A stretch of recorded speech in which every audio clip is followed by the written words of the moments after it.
dibareng no resepsi, ngenteni khitanan. Lah akhirnya keribetan. Mayoran biasa, rasa ngenteni khitanan. Misale gede dhuwit tuku wedhus sebelah wis mangan. Rasa ngenteni khitanan, rasa ngenteni napa? Resepsi. Keribetan napa? Lho ra kuat loro-lorone ra apa-apa.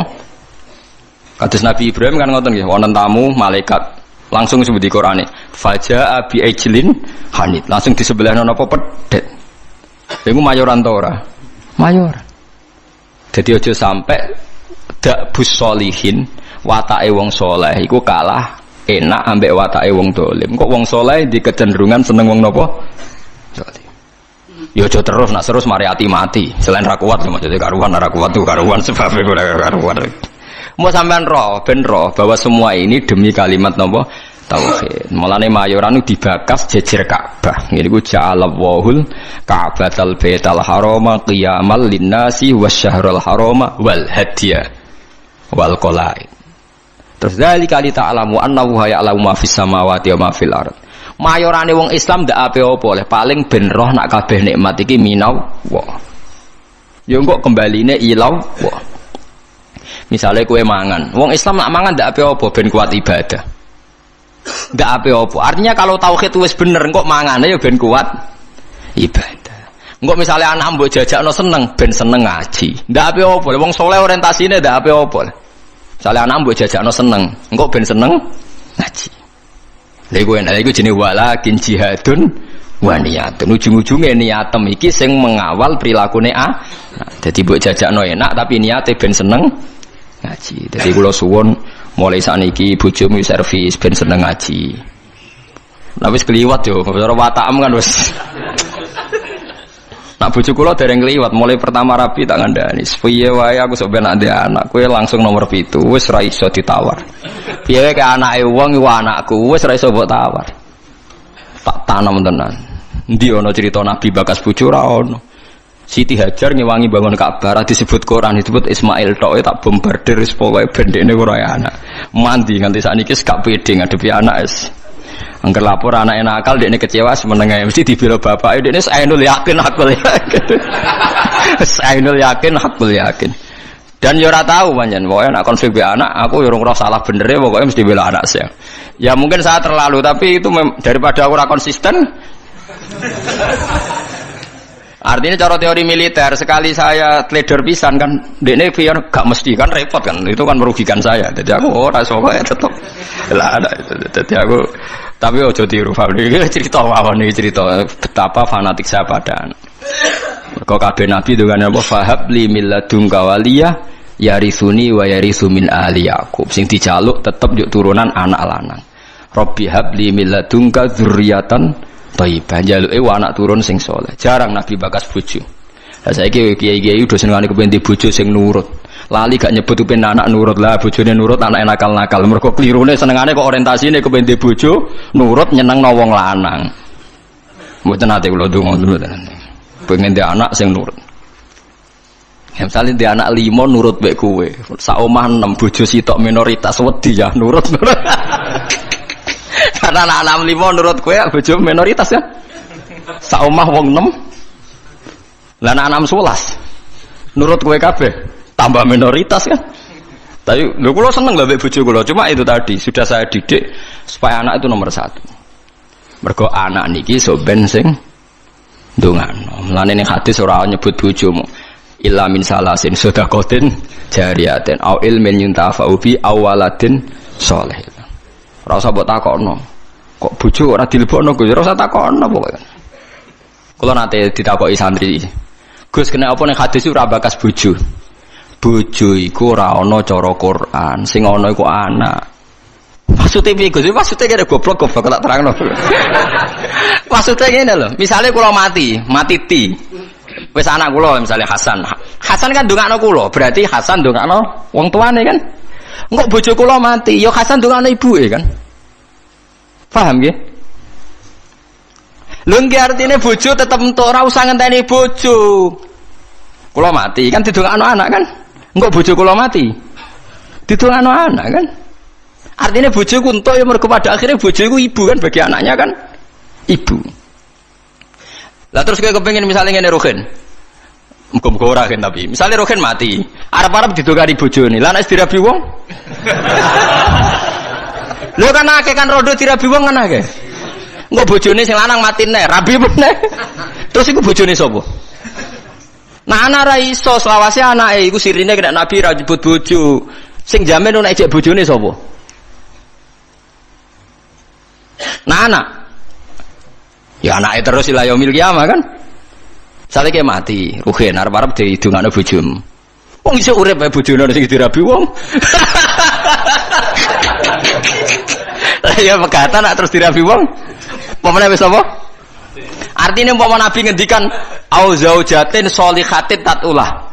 Ijek bojo ta ora kan? Paham ya? Lho kok berarti do takut istri kata jawab kasih udah rahasia. Mboten niku tenan nggih, kula suwun tenan nggih dadi mulai ngaji niki latih. Anak kita ini sudah punya kalimat napa? Spesial. Rupane kalimat napa? Tauhid. Yang kalimat ini direwangi Allah ngutus Jibril, ngutus Kanjeng Nabi Muhammad, ngutus Mikail untuk kalimat tauhid. Dan kita mendapatkan ini secara gratis dari fitrahnya, gak melalui perang, gak melalui utusan Nabi macam-macam. Kok ora mbok hormati ku piye? Lucune kita sering kecewa hal-hal sing khadzun nafsi. Misalnya anak bukan mijeti ra gelem terus kecewa. Wah, anak ra nurut wong tuwa, oh dasar anak nakal ngene-ngene. Iso ae cara pangeran, oh wong tua goblok, barang ra penting sih dianggap penting. Lah pangeran ngendikane ngono piye? Aku yakin pangeran ning aras ngendikane ngono. Oh, dasar orang tua bento, barang ra penting sih dianggap penting. Ayo nak pangeran takokane ngono piye? Dan mungkin kan? Karena Allah ngekek hak cacilik dolanan karwar rufi al-qalamu an salasin. Wong telu ora kena dihisab. Cacilik nganti balik ayo jelas dijamin hukumnya pangeran. Ora kena disalahno. Pangeran sing pangerane ra iso nyalahno perkarane wis dijamin. Cacilik ra salat pangeran nyalahno ta ora? Mboten kan? Cacilik udo pangeran nyalahno ta ora? Mboten kan? Kowe trimo bapake. Aku yakin wong tak omongi ngono do guyu. Aku yakin pangeran ning aras ngendikane kowe wong tua goblok. Barang ra penting jadi dianggap apa? Tengok. Wong sore Gus ra gelem wadus bocah kok cara pangeran ora penting. Akhirnya mulai rubah. Bareng rubah sing anakku teperan akal anak jiran bedok kaya ora ngono. Pokoke iki ajaran iki tanamno. Tapi mulai do mikir, mulai populer aja lho, mulai populer. Tapi kula ndak tahu apa orang-orang itu ngenyek saya apa setuju ndak tahu. Tapi mulai dadi guyon. Jogeman nyentak anak cara Gus Makmal. Mari kualat. Tapi wong tuwa aja nyentak anak, mari apa? Kualat jare Gus Pak. Maksudnya apa ngenyek apa setuju ra roh. Tapi mulai mikir, yang jelas apa ketoke mulai dipikir. Tapi insya Allah sesuai sudah setuju. Insya Allah lama-lama ngerti bombar virus di contoh-contoh sesuai apa? Setuju. Nak kula setuju dini, pun setuju dini. Ke sak roh kula nggih hadise gini kok anak saleh sing ndongakno. Para nabi ngene apa wa ja'alaha kalimatam baqiyatan apa fi aqibi. Mulane Nabi Isa iku ora iso afdal kaya Nabi Muhammad. Mergo boten gadah dzurriyyah, mergo boten gadah napa? Dzurriyyah. Dadi termasuk beja-bejane tiyang niku sing gadah napa? Dzurriyyah. Lah soal sampean mikir engko nang dzurriyahe nakal-nakal ngene. Wis ta. Selagi ne jono kalimat tauhid ki coba kas nakal teman-teman. Semoga-moga disepuro pangeran. Piye wae wong sing lafal tauhid duwe alasan disepuro pangeran. Senajan to tahu salah. Nah, kalau nggak percaya baca di kitab Tobaqatul Auliya yang dikarang Imam Sya'roni. Beliau kalau nafsirkan ayat ini begini, yang sering sampean pakai tahlil. Fa'lam annahu la ilaha illallah wastaghfir li dzambika walil mu'minina wal mu'minat. Niku dawuh Hasan Asadili nak nafsiri ngeten. Fa'lam annahu la ilaha illallah wastaghfir bidzalikal kalimat. Setelah kamu tahu la ilaha illallah, mintalah ampun karena kalimat itu. Karena siapapun yang lafadzkan kalimat itu, mbok dosa kaya apa mungkin disepuro. Karena berarti dekne gak musyrik. Beda ambek wong dosa gak duwe kalimat iku, neraka selawase lawas. Mergo innallaha la yaghfiru ayyushraka bihi wa yaghfiru ma duna dzalik. Saya itu sampai nangis maca kitabnya. Jadi kalau pahalanya nggih oleh Hasan Sane. Fa'lam annahu la ilaha illallah wastaghfir li dzambika bitil kal kalimah. Artinya siapapun yang sudah kadung lafaz la ilaha berhak disepuro. Buktine apa sing ra nglafadzno iku ora iso disepuro kan karena dianggap syirik. Artinya kalimat itu wis digja ya wis napa? Digja ya. Artinya anak-anak selagine di tauhid kok salah-salah lah mungkin disepuro mergo barokah kalimat tauhid. Mergo sing ra iso disepuro sing duwe dosa syirik. Artinya sing lafal la ilaha illallah ora napa? Syirik. Mulane dari Hasan Sadali wastaghfir dzambika bitil kalimat. Paham ya? Bitil apa? Kalimat. Karena tanpa kalimat itu dosa kita tidak bisa nopo diampuni. Karena kita berarti di dosa nopo syirik. Artinya kena bayang anak putumu sebenarnya nakal-nakal kaya bapaknya kaya bayi misalnya kan berarti lah dong pokoknya gue tak titipi kalimat nopo tauhid. Lah liwat titipan kalimat itu wis iso disepur. Lane fata amal dari jari Hasan Sadali maka harus kamu angen-angen ayat ini karena sak paket kan fa'lam annahu la ilaha illallah wastaghfir li dzambi bitil kalimat. Mulane urutan tahlil hak jenis bener. Sebutnya urutan tahlil biasanya ngawiti dalil fa'lam annahu la ilaha illallah. Mboten sing golek di sepuro bareng, no. Niku sing pokoke intine niku biniyati taqarrub, mari tahlil beda-beda. Kula nu tahlil Pasuruan yo ora paham. Tahlil Yogya ora paham, nek Rembang ora paham, tiap kiai kok tahlile beda-beda, pembedarane alim opo piye yo ora roh. Lah kaya la ilaha illallah kalimatu haqqin 'alaiha nahya wa 'alaiha namut. Nak teng daerah kula wabiha. Nak teng mriki wa 'alaiha. Nak teng Pati wabiha. Teng Rembang wabiha. Wonten kiai sing genane wabiha wa 'alaiha. Pas ana sing biha 'alaiha. Nak logikane nggih biha, tapi teng mriki 'alaiha ya. Sebagai kalimatu haqqin 'alaiha nahya wa 'alaiha namut wa 'alaiha nupas. Nah teng mriki wonten sing wabiha nupas. Nah kalau mimpin dalil ke wabiha genate waliha genate waliha wabiha genate lah. Jangan seneng tapi mimpin dalil ora krana kula napa-napa, seneng cepete. Mun nggih mboten usah maca kata-kata penting ikhlas warga mun mantep bae kula. Mun maca ping 7 mawon itu wah tetes cepet. Wah, semua wong awam repot. Dilatih cepet, seneng cepet. Engko ya akhire ra eling pangeran.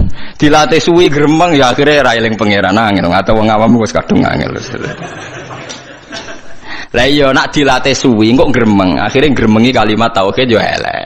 Dilatih cepet ora seneng kalimat tauhid, seneng cepete. Lah yo elek meneh. Oh, dasar wong iso bener. Wes.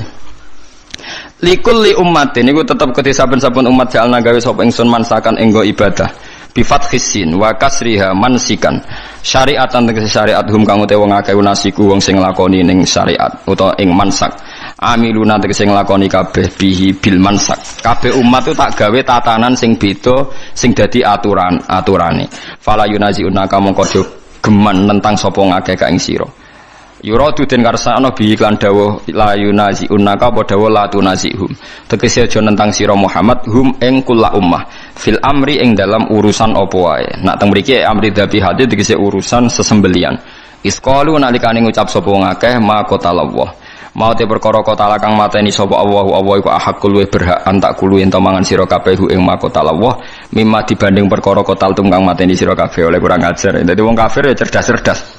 Mat, nak wedhus mati sing mateni sapa mat? Allah. Nah ana wedhus mati langsung lho, sing mateni sapa mat? Allah. Agamamu aneh mat, sing dipateni Allah langsung haram, sing dipateni lewat tangan manusa halal. Kudune sing mati langsung ku sing halal, mergo sentuhan Tuhan langsung ngono. Ora kacer ta. Sing lha ya umpama logikane manusa iku kamu toleransi, logika itu kan masuk akal juga kan? Mergo sing dipateni Allah langsung kok haram, sing dipateni manusa halal. Iku aneh cara wong kafir napa? Aneh lah iki.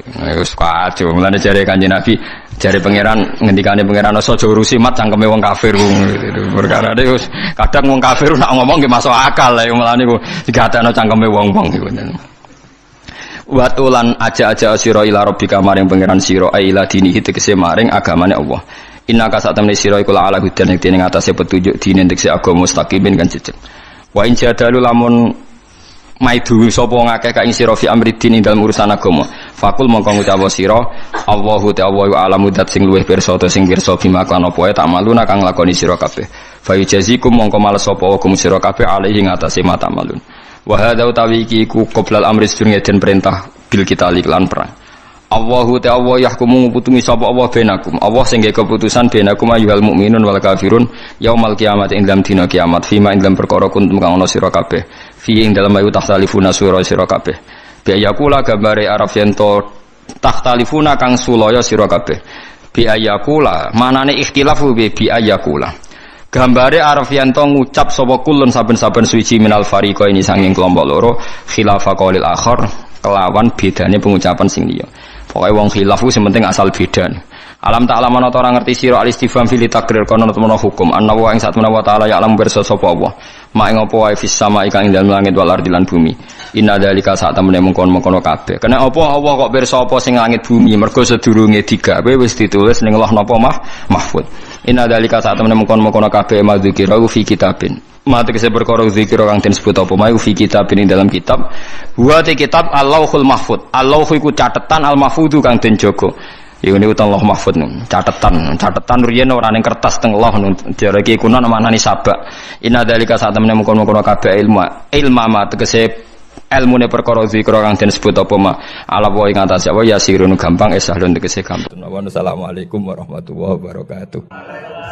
Jadi kalau Harun Rasid pas ngaji sebagai santri, tapi kalau Imam Malik ngurus KTP ya sebagai rakyat, ya antri, ya beliau yang datang. Jadi itu sudah ada percontohan hubungan yang sangat elegan, yang sangat saling menghormati antara seorang Umaro, yaitu zaman itu Harun Ar-Rasyid dengan Imam Malik. Padahal kitab Muwatta itu kitab yang sangat luar biasa. Akhirnya suatu saat anak-anaknya Harun Rasyid itu disuruh ngaji. Niku penggaweannya niku pekerjaannya itu suruh bawa kendinya Imam Malik kalau mau wudu. Pernah suatu saat Imam Malik wudu yang mengucurkan air itu putranya Harun Ar-Rasyid. Hanya dikucurkan ketika basuh wajah dan tangan. Pas Harun Rasyid lewat dinasihati juga. Halla ghusal taqaddamaihi. Harusnya kamu tidak hanya mengucurkan untuk wajahnya, juga untuk kakinya. Padahal itu anak seorang presiden. Jadi betapa dulu itu harkat dan martabat ilmu itu sangat dihormati. Nah, kenapa demikian? Karena ilmu ini yang membentuk sebuah bangsa. Jadi kalau kita berpikir jernih ya, oke kita ada BNN ya, polisi yang nangani narkoba, terus ada beberapa jabatan atau institusi negara yang bisa mengawal kecurangan, misalnya ada KPK, ada BPK dan sebagainya. Tapi tanpa masyarakat dibentuk kiai dan dibentuk norma-norma agama, itu capek. Mayoritas orang tidak mencuri, itu ya barokahnya dididik kalau mencuri itu dosa, kalau nanti masuk neraka. Sebelum ada KPK dan BPK, itu orang tidak nyuri ya sudah banyak. Karena memang tidak nyurinya itu faktor agama, bukan karena takut KPK. Artinya tanpa agama, tanpa nilai-nilai norma, itu nggak bisa kebayang Indonesia. Karena orang nanti nggak maksiatnya atau nggak salahnya itu takut aparat, bukan takut Tuhan. Makanya kalau guyonan anekdot khas itu ada orang melanggar rambu-rambu, ketangkep polisi. Kamu tidak tahu kalau ini larangan? Ya tahu Pak. Kenapa tetap melanggar? Karena tidak tahu Bapak di sini. Itu menunjuk polisinya. Itu khas Indonesia. Jadi kalau nggak melanggar itu karena takut aparat, bukan karena kesadaran hukum. Tapi kalau urusan rambu-rambu itu seperti itu. Tapi kalau urusan orang tidak zina, tidak maling, tidak korupsi, itu hampir mayoritas orang Indonesia. Itu karena takut azab Allah atau takut dosa. Sehingga di desa terbelakang yang nggak terjangkau polisi atau di daerah-daerah yang sangat terpencil, itu perilaku leluhur, yaitu tidak nyuri, tidak zina, tidak apa, itu ya tetap jalan. Karena mereka memang dididik oleh agama. Sehingga keinginan kita terbesar adalah bahwa sesuai konsep Imam Ghazali, al-ulama wal umara tau'amani. Jadi ada sinergi lah antara ulama dan umara. Dulu biasa raja-raja itu ngaji sama ulama. Tapi ulama juga biasa antri di kerajaan untuk ngurus administrasi negara. Jadi beliau-beliau ya bisa sebagai rakyat, tapi juga sekaligus sebagai guru. Karena beliau-beliau ini orang-orang yang bisa menanggalkan egonya.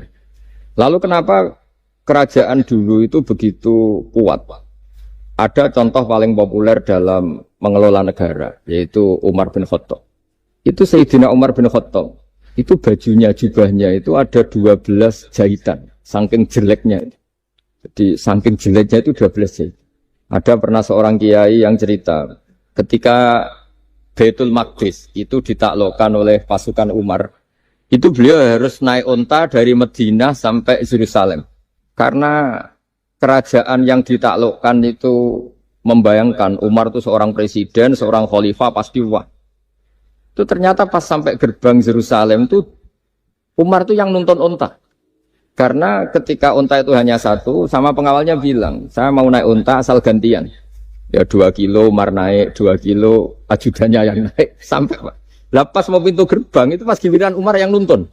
Kata ajudannya, kali ini jenengan yang naik saja. Enggak, saya enggak mau bohong. Jadi yang disambut ya ajudannya. Karena ajudannya pakaiannya lebih bagus, dan Umar pakai tadi jubah yang berjahit 12. Jadi betapa orang-orang dulu itu ketika jabat, itu malah tasawuf. Karena tadi dipandu oleh agama. Setelah itu ada beberapa sahabat yang usul. Ada pesta gitu, karena ini hari kemenangan.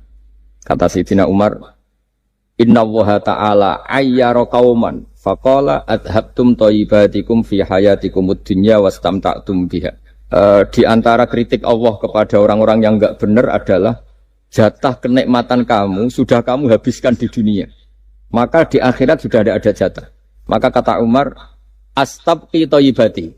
Jatah-jatah kenikmatan saya biarkan utuh. Maka tidak saya nikmati sekarang. Nah makanya ini saya sekaligus minta sama BUMN, pokoknya gak usah ngundang saya, ribet. Selain ribet ya soalnya ngaji saja. Saya ini jadi kiai itu ya bingung.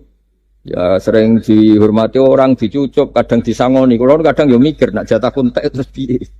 Makanya saya tuh ya sering ngebes, ya biasa saja hidup saya. Karena saya tidak ingin jatah saya ini habis. Tapi kadang-kadang orang itu ingin berlebihan menghormati kiai. Saya berkali-kali bilang, ketika ada orang menghormati saya itu yang repot saya. Yang menghormati benar karena menghormati kiai. Tapi kiainya yang masalah kan. Kalau tidak bisa ngelola hatinya jadi tamak, jadi dikdek. Makanya ini kan, ya sudah saya tetap sebagai kiai ngajarkan ikhlas. Makanya guyonan di kitab-kitab dulu. Kalau ada orang cantik sowan kiai itu kata kiainya, saya yang bingung. Kamu melihat saya ibadah, saya melihat kamu masalah. jadi, tapi kalau kiainya agak soleh ya enak sama-sama seneng kan. Masalahnya kita ini soleh, paling enggak berusaha soleh. Ya jadi kalau Pak Aryo sowan sini itu dia benar, sudah sopan lah sama kiai, beliau pejabat sopan. Saya yang masalah kan. Misalnya saya ke Jakarta terus ingat Pak Aryo ingin difasilitasi, saya kan jadi repot. Makanya kemungkinannya kecil, kalau saya ke Jakarta tak hubungin itu kecil dan tidak perlu tersinggung. Saya selama ini ya sering ke Jakarta ya biasa. Saya hampir per 3 bulan atau 4 bulan datang ke pondoknya Pak Kures. Ya jarang hubungi pejabat. Ya sudah kalau mau ngaji aja. Nah kenapa saya menekankan ikhlas? Karena ini kan acara khataman. Di antara pokok dari ajaran Quran adalah wa ma umiru illa liya'budu waha mukhlishina lahuddin. Jadi kalau sudah berani beragama ya kita harus ikhlas. Dan saya berkali-kali bilang ikhlas itu mudah. Harus dilatih. Saya berkali-kali memberi analogi itu gampang sekali. Lama sekali kita bilang kalau yang putih itu putih. Lama sekali kita bilang yang hitam itu hitam. Itu tidak ada yang gaji. Kenapa kita mengatakan tembok ini putih? Karena memang putih. Kenapa orang mengatakan peci itu hitam? Ya karena memang hitam. Itu tidak ada yang gaji. Dan semuanya ngomong seperti itu. Tapi pas Anda ngomong Allah itu Tuhan, minta masuk surga. Pas hubungan dengan Tuhan itu selalu tidak ikhlas. Padahal kita biasa ngomong hakikat ini ikhlas. Kita ngomong tembok ini putih ikhlas. Ngomong peci hitam itu. Pas ngomong kalau Allah itu Tuhan, minta surga. Padahal bedanya apa? Hanya sama-sama ngomong, mengatakan sesuatu yang nyata. Sehingga saya berkali-kali bilang, dan ini akan saya kampanyakan sampai saya mati.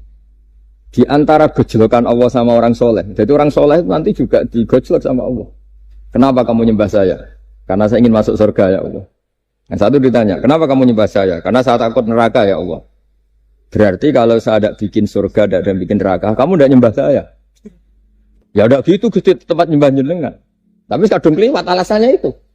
Makanya saya itu tidak pernah bilang ke anak saya gini. Kamu harus syukur karena bapak dapat pekerjaan. Tidak pernah saya. Kamu harus syukur bapak punya uang. Tidak pernah. Nanti syukurnya nunggu bapak punya uang. Kalau nggak punya uang nggak bapak ribet. Maka ini yang bupati, yang pejabat tidak usah syukuran. Syukuran bapak naik pangkat, bapak direktur BUMN. Nanti kalau tidak sudah pensiun sudah syukurnya hilang. Nah karena ini kan ngaji sama kiai ya saya ajarkan khas kiai. Saya sampai sekarang ya tidak nikmati kebesaran nama saya atau apa. Karena tadi memang harus dilatih. Kalau kita bisa mengatakan putih itu ikhlas, tanpa tekanan, tanpa imbalan. Kenapa pas mengatakan Allah Tuhan harus minta surga? Padahal Allah itu tetap Tuhan meskipun tidak menciptakan surga dan nah dari pemahaman seperti ini, para mufassir itu tahu kualitas kalimat fattaquni ya ulil albab. Takutlah kepada saya. Jadi kualitas kata fattaqun naro sama fattaquni itu bagi orang-orang hakikat lebih takut kalimat fattaquni. Kata orang-orang tasawuf neraka itu nanti, itu pun kita tidak mesti masuk. Tapi kalau Allah sekarang pun sudah ada. Jadi kalau cara berpikir orang tasawuf gini. Ini karena Pak Bima mesti gak pernah belajar tasawuf karena belajarnya nyari uang gitu. Makanya ini tak ajari cari tasawuf. Tadi sudah tak gojlok. Harus ngapalkan Quran katanya. Kalau cara berpikir tasawuf itu gini. Surga dan neraka itu muajjalah, itu nanti. Kamu nyembah Allah ingin masuk surga. Takut menghindari maksiat atau takut sehingga tidak maksiat karena takut neraka. Dan surga itu simbol ridhonya. Neraka simbol bencinya, suktunya Allah. Terus kata orang-orang tasawuf cara berpikir, Allah itu sudah ada sekarang. Mulai dulu sampai sekarang Allah sudah ada. Kalau Allah sudah ada, berarti Allah sekarang ya bisa berstatus ridho ke kamu, atau berstatus benci ke kamu. Kenapa takutnya nanti? Wong Allahnya sekarang kok takutnya? Ya sekarang juga. Kamu harus amal tuh nakdan. Nakdan tuh cash. Allahnya ada sekarang, ya ibadahnya harus ada sekarang. Makanya kata orang-orang tasawuf, andaikan Allah tidak bikin surga atau neraka, ya saya tetap nyembah karena surga itu simbol ridhonya. Bahwa surga itu nyata ada, ya nyata ada. Dengan segala fasilitasnya itu nyata. Tapi bahwa surga itu tetap kamu masuk surga karena cari ridhonya Allah. Kalau Allahnya sudah ada, berarti ridhonya sekarang sudah ada. Harus kamu cari sekarang, jangan nanti. Sehingga kadang-kadang orang yang ingin masuk surga itu ya kelasnya kelas amatir. Masyhur itu. Ada seorang wali masuk surga ketemu Allah ditanya. Karena wali ini biasa mensafaati murid-muridnya. Ya Allah, kenapa murid-murid saya tidak kelihatan sowan jenengan? Murid-murid kamu ingin masuk surga karena ingin makan enak, punya bidadari cantik-cantik itu di sana. Tapi mereka lupa saya. Jadi akhirnya di surga tapi nggak ketemu Tuhan. Karena inginnya ya sudah trauma punya istri jelek, cerewet. Banyak loh orang yang masuk surga itu yang agak kacau. Enak sudah surga. Nanti di sana nggak usah sholat, nggak usah puasa. Jadi sholat yang sekarang nggak ada problem. Jadi banyak itu orang-orang Islam yang Islamnya mungkin imannya amatiran. Wah enak masuk surga, nggak ada subuh lagi, nggak ada puasa, bebas. Oh, itu kan kurang ajar betul. Jadi ibadah itu dianggap problem. Bandingkan di cerita dunia wali itu ada wali bertanya gini, ya Allah apa di surga itu ada sholat? Ditanya sama Allah, kenapa kamu tanya gitu? Kalau tidak ada sholat mendingan saya tidak di surga. Dia tidak bisa membayangkan ada kenikmatan di atas sholat. Nah kalau jangan kan nggak bisa membayangkan kalau di surga masih disuruh sholat. Sampai sekarang aja kita tahu berhentinya sholat itu kapan. Kalau sampean tanya gitu, kalau ingin berhenti sholat nggak wajib, majnun. Jadi orang gila langsung nggak wajib. Jadi artinya harus dilatih ilmu-ilmu tasawuf seperti ini supaya hidup itu nyaman. Hidup itu nyaman. Dulu Pak Imam ini ada Pak PJ Rembang. Itu dulu ada seorang raja didatangi ulama. Gimana cara saya tidak nikmati jadi seorang raja? Ulama itu nasihatinya gampang. Dia omongin gini Pak Aryo.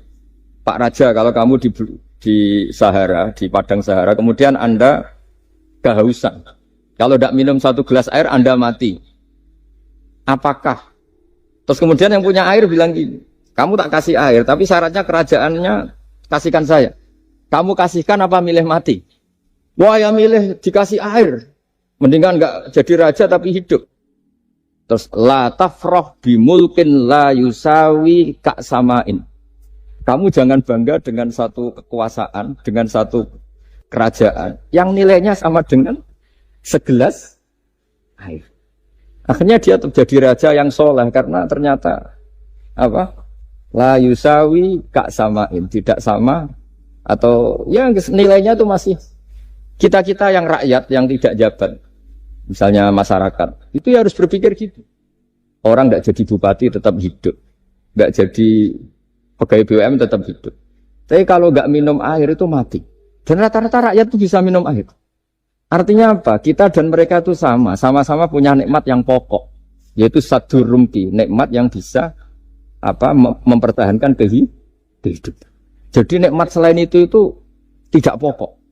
Sehingga orang itu bisa jadi wali. Jadi ini resep jadi wali. Jadi wali itu udah harus tirakat dalail terus gak pernah makan nasi itu enggak, itu keberatan. Jelas sebagai ibu enggak mau itu, mesti enggak mau itu. Mesti enggak mau. Ya enggak mau ya enggak bakat. Jadi udah pasti enggak mau. Karena ini saya tahu banyak tentang beliau. Pak Aryo itu bin selamat. Dulu abahnya itu ditobatkan Gusmi. Dimengertikan agama oleh Gusmi. Karena beliau ingin tetap mencintai kiai, korbannya saya. Karena Gusmi meninggal, terus mahabbahnya diarahkan ke saya.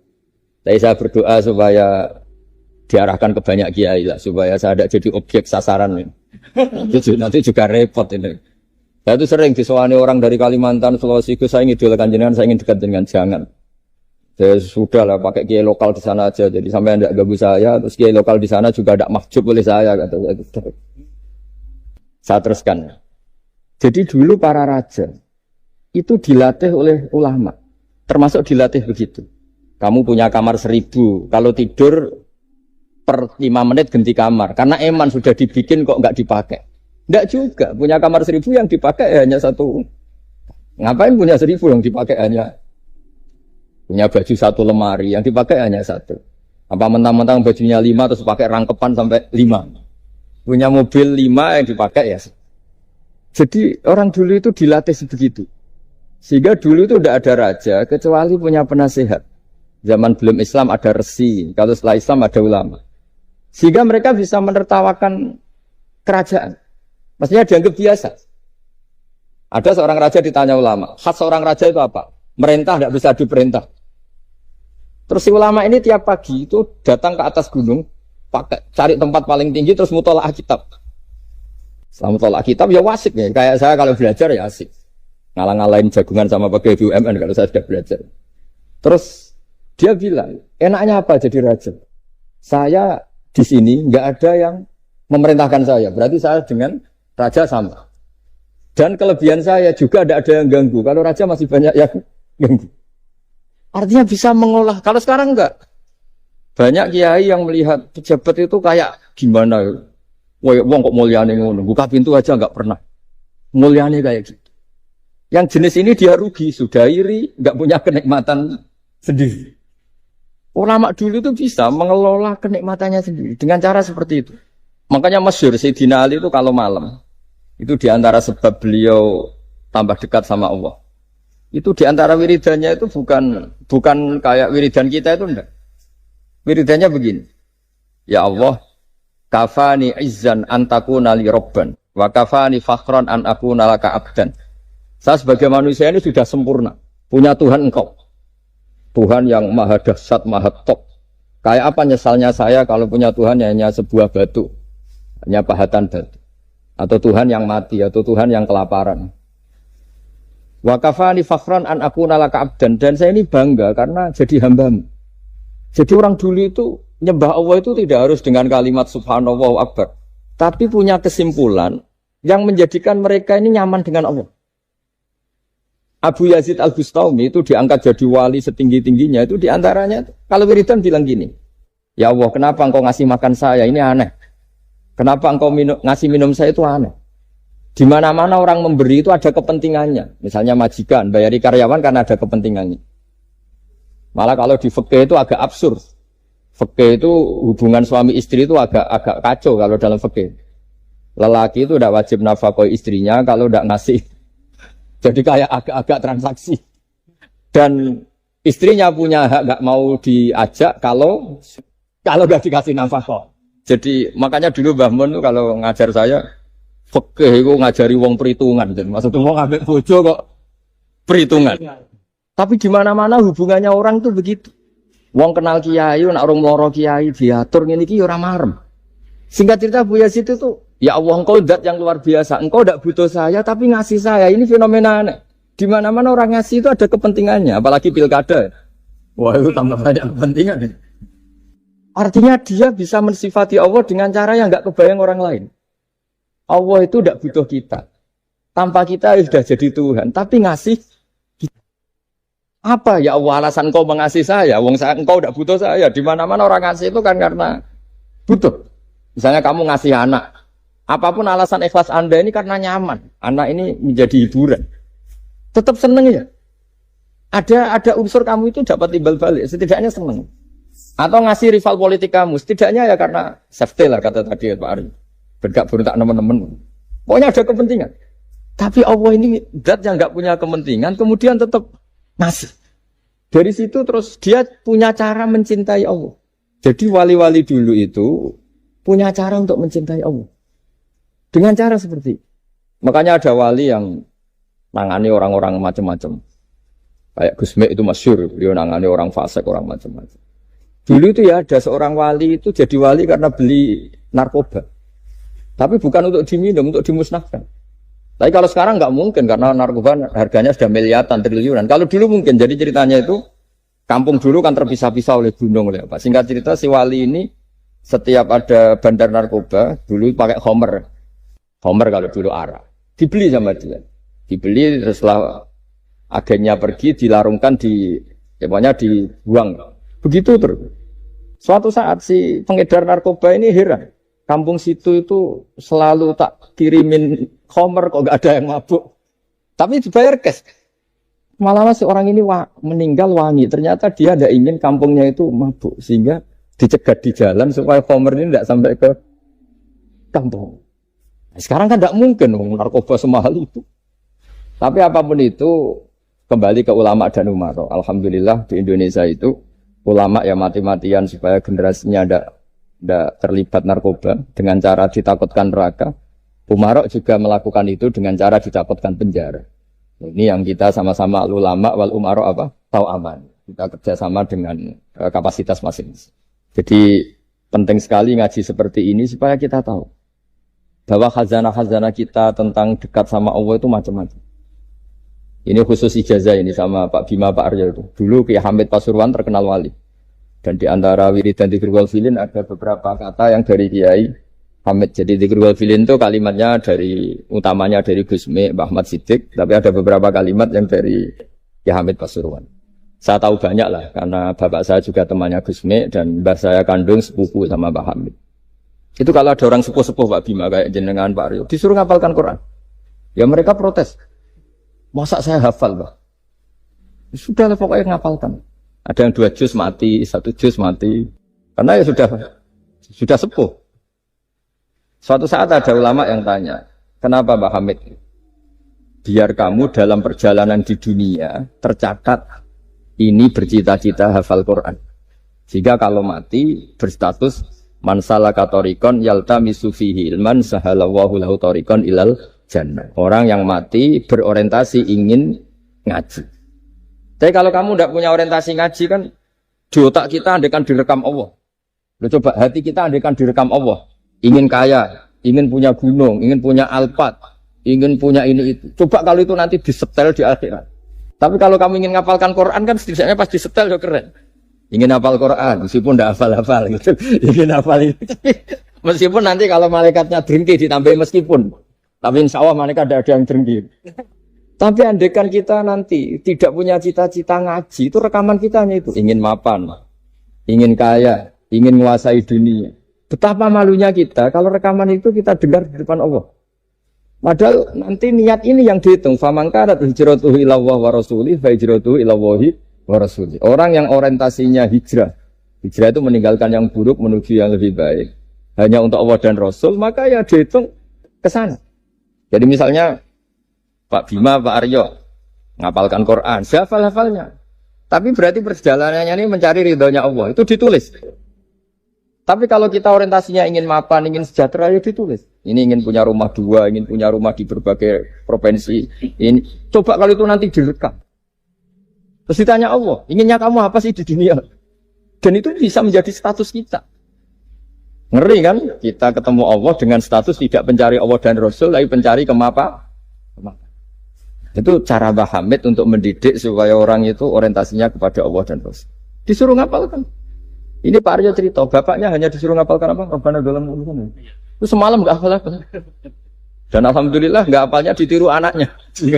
Susahnya kemarin pas ngaji sama saya di kamar saya, saya punya kantor di depan rumah saya. Ya nggak hafal. Bener-bener konsisten. Jadi dulu bapaknya itu ketemu Gus Mek di hotel, dia diajarin semalam enggak. Akhirnya hafal lagi. Iya, tapi nunggu sekian tahun begitu. Jadi yang penting, jadi ulama dulu itu pinter cara menuntun umat menuju Allah dan Rasul. Diajarin. Akhirnya ada dzikrul ghafilin. Penting orang itu menuju Allah dan Rasul. Setidaknya kalau direkam itu nanti saya ingin ya Allah dapat ridhomu. Kalau malam ilahi anta matlubi. Wa ilahi anta maqsudi wa ridhoka matlub. Meskipun semalam hanya dilafatkan sekali, tidaknya Allah mencatat, ya Allah engkau yang kami cari, ridhomu yang kami cari. Kalimat itu kalau terulang-ulang itu menjadi mental dan lama-lama jadi status. Daripada sebelum tidur, kapan ya sugih. Jare Pak Bima kapan gak jadi anak buah. Engko nanti yang menteri ya mikir, semoga gak kena reshuffle. Gitu terus pikirannya. Nah ini kan kalau ngaji saya menyinggung, yang salah enggak saya, sing ngongkon ngaji sapa. Saya makanya saya santai saja. Sampean kecewa malah bagus karena enggak ngel-ngelo saya lagi. Saya dalam hal ini itu anut mazhabnya Imam Syafi'i. Imam Syafi'i itu saya punya kitab namanya Diwanus Syafi'i. Itu kalau orang enggak senang tuh paling bagus menurut saya. Pak Imam Syafi'i separuh kampung enggak senang jenengan. Ya bagus lah. Kalau enggak senang enggak akan utang duit, enggak pinjam mobil.